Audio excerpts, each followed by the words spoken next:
hadir. Ratna hadir. Margaret, Laura hadir. Eka hadir. Sekar hadir. Hamida hadir. Delima. Baik, berarti hari ini hadir semua ya. Alhamdulillah, sehat ya. Sehat.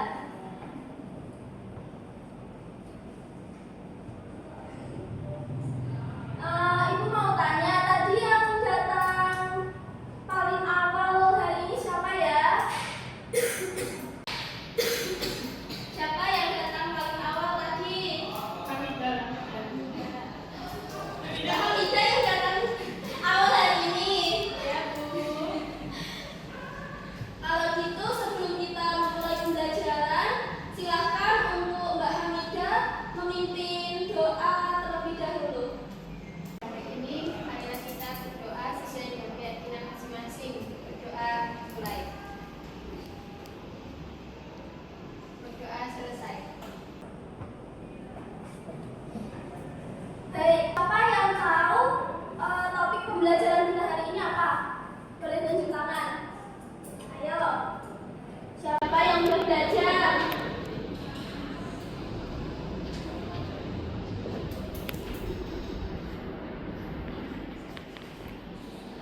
Bu. Iya, Mbak Hadijah. Topik untuk pelajaran hari ini yaitu struktur dan fungsi sel. Benar, tepuk tangan.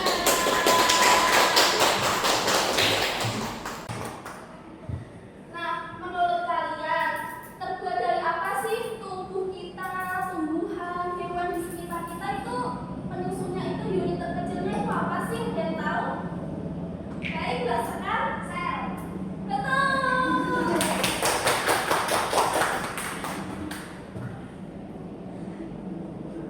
Kita amati gambar di proyektor ini, yaitu makhluk hidup terdiri dari manusia, hewan, tumbuhan. Itu unit terkecil penyusunnya adalah sel.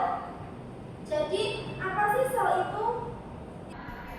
Tujuan pembelajaran kita hari ini yaitu diharapkan yang pertama kalian peserta didik memahami struktur dan fungsi sel melalui penyelidikan. Yang kedua itu mengaitkan struktur dengan fungsi selnya.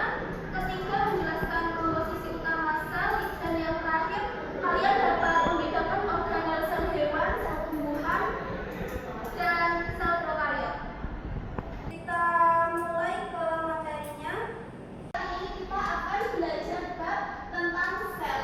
Kita mengenal strukturnya, termasuk strukturnya, fungsi, dan komponen penyusun dari selnya. Baik, yang pertama apa sih sel itu? Yang pertama di sini sel adalah unit terkecil, struktural dan fungsional yang membentuk semua makhluk hidup, mulai dari bakteri hingga manusia. Nah, di sini setiap organisme itu terdiri dari satu atau lebih sel. Kalau organisme itu terdiri dari satu sel, itu kita sebut dengan uniseluler. Dan kalau organisme yang memiliki banyak sel, seperti kita, manusia, hewan, tumbuhan, itu disebutnya multiseluler. Selanjutnya, di sini ada ciri-ciri dari sel. Ciri-ciri dari sel yang pertama itu memiliki membran plasma untuk membungkus isinya. Jadi setiap sel itu dia memiliki seperti kantong yang membungkus isi-isi dari sel itu tadi. Yang kedua mengandung sitoplasma, yaitu tempat reaksi kimia berlangsung. Jadi sitoplasma itu nanti dia berbentuk cairan di dalam sel, mengisi ruang-ruang antar sel itu tadi berbentuk cairan, dan di sana itu tempat reaksi kimianya itu berlangsung. Setelah itu ciri yang ketiga itu dia mempunyai materi genetik seperti DNA atau RNA. Yang keempat, dia dapat melakukan fungsi kehidupan seperti menghasilkan energi. Untuk kita manusia beraktivitas, itu energinya nanti dihasilkan oleh sel ini tadi.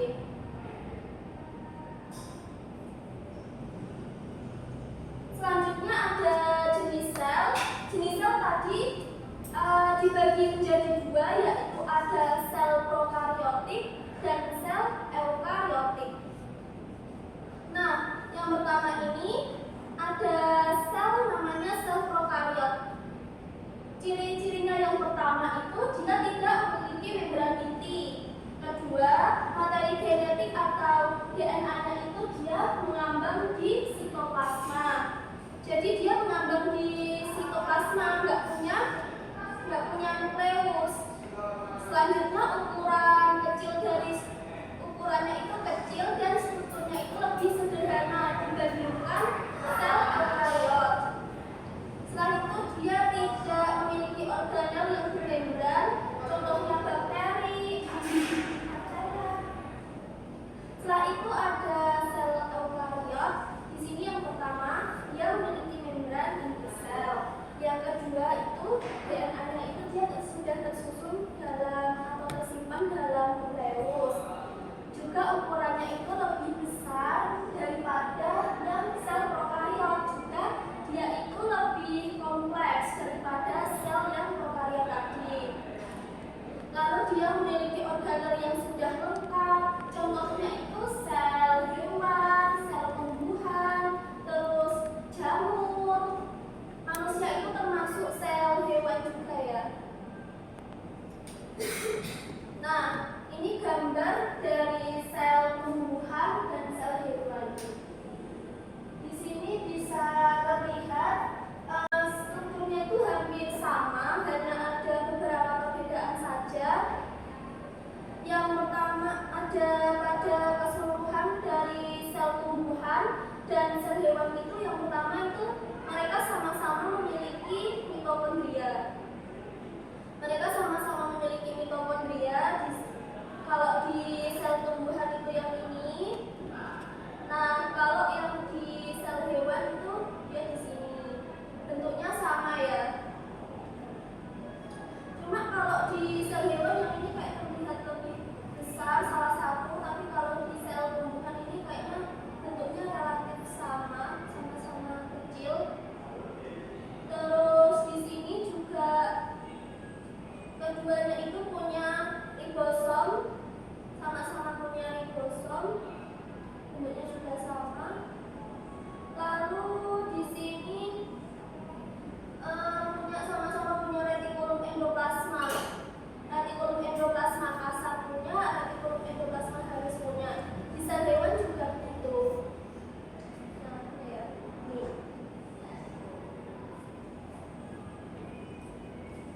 Dia tempatnya juga sama. Dia seperti di samping-sampingnya ini, di samping-sampingnya inti selnya ini.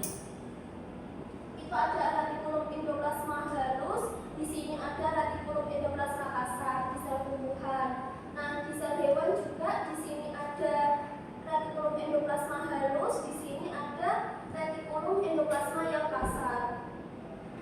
Terus sama-sama punya badan Golgi di sini. Ini ya, diktiosum ini sama-sama namanya sama deh. Namanya di sini berbeda, cuma aslinya sama, badan Golgi. Terus bedanya dia di sini punya kloroplas untuk sel tumbuhan, untuk dia melakukan fotosintesis. Nah, kalau di sel hewan ini dia nggak punya kloroplas atau plastika, itu nggak punya, karena dia kan bukan makhluk hidup yang membuat makanannya sendiri. Kalau tumbuhan kan dia membuat makanannya sendiri, jadi dia punya kloroplas. Selanjutnya di sini tuh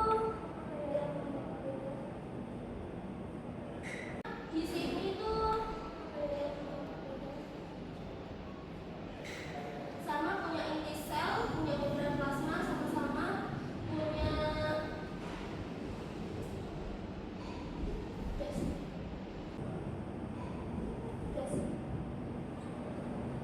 selanjutnya struktur dasar selnya. Tadi kan udah ada di slide sebelumnya. Struktur dasar sel itu kan ada membran sel. Kita ulang lagi, ada membran sel yang berfungsi sebagai sel, lalu ada mengatur keluar masuknya zat. Jadi dia itu seperti gerbang yang memilah atau memilih zat mana yang bisa masuk dan zat mana yang tidak bisa masuk.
berwarna merah dan ada bentuk berkelok khusus itu mitokondria ini.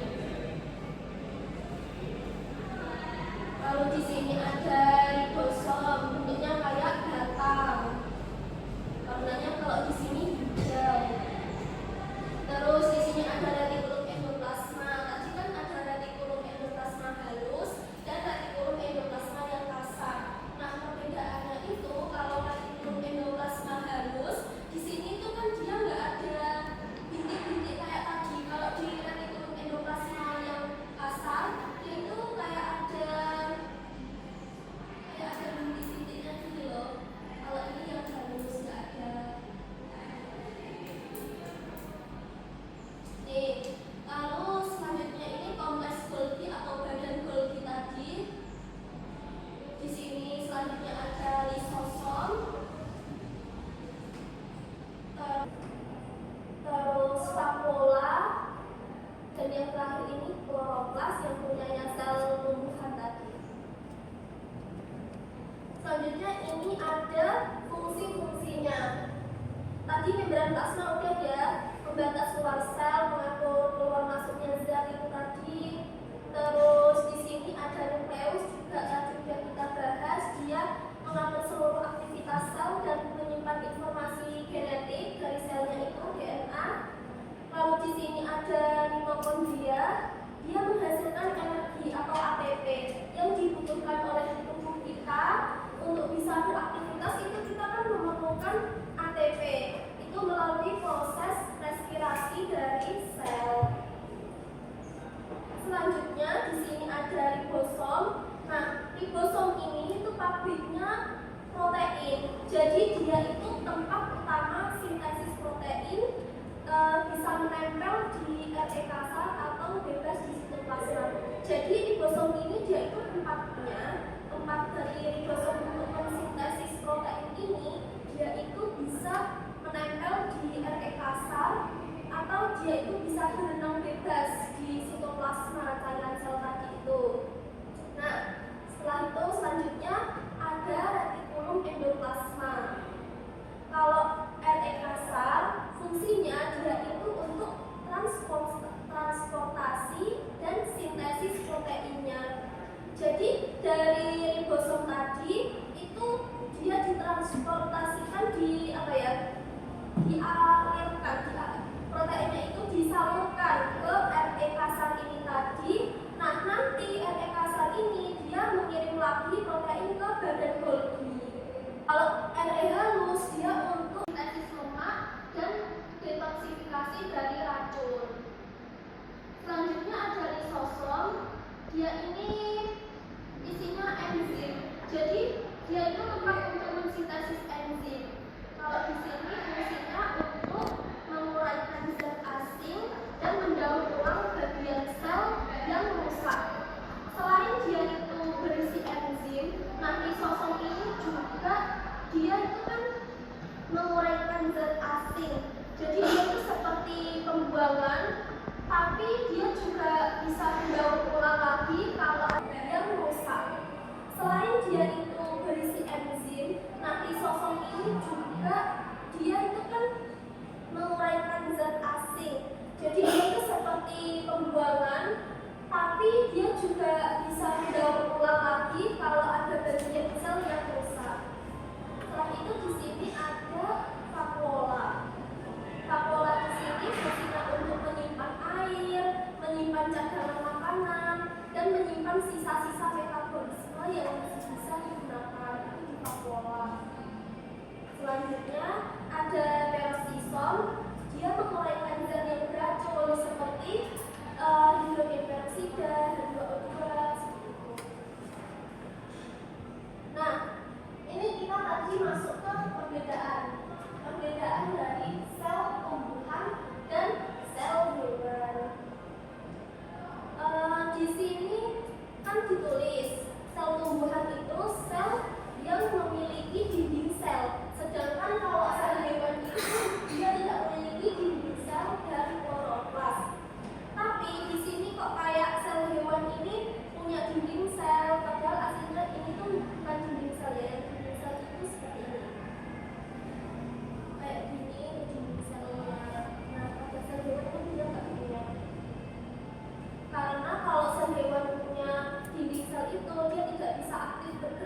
diam aja. Jadi dia punya dinding sel, punya kloroplas juga untuk mendukung proses fotosintesisnya. Kalau sel hewan tidak punya kloroplas. Kalau perbedaannya lagi, kalau di sel tumbuhan itu vakuolanya itu besar untuk fotosintesis dan menyimpan air. Kalau di sel hewan itu dia vakuolanya itu kecil, tapi punya sentral. Sudah.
bisa jawab, ngaco.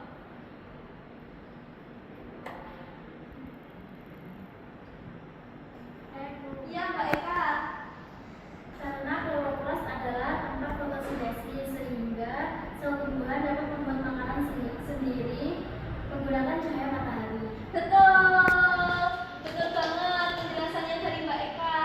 Karena sel tumbuhan itu dia kan membuat makanannya sendiri melalui dari proses fotosintesis. Jadi dia membutuhkan kloroplas, sedangkan sel hewan kan enggak. Terakhir, pertanyaan ketiga.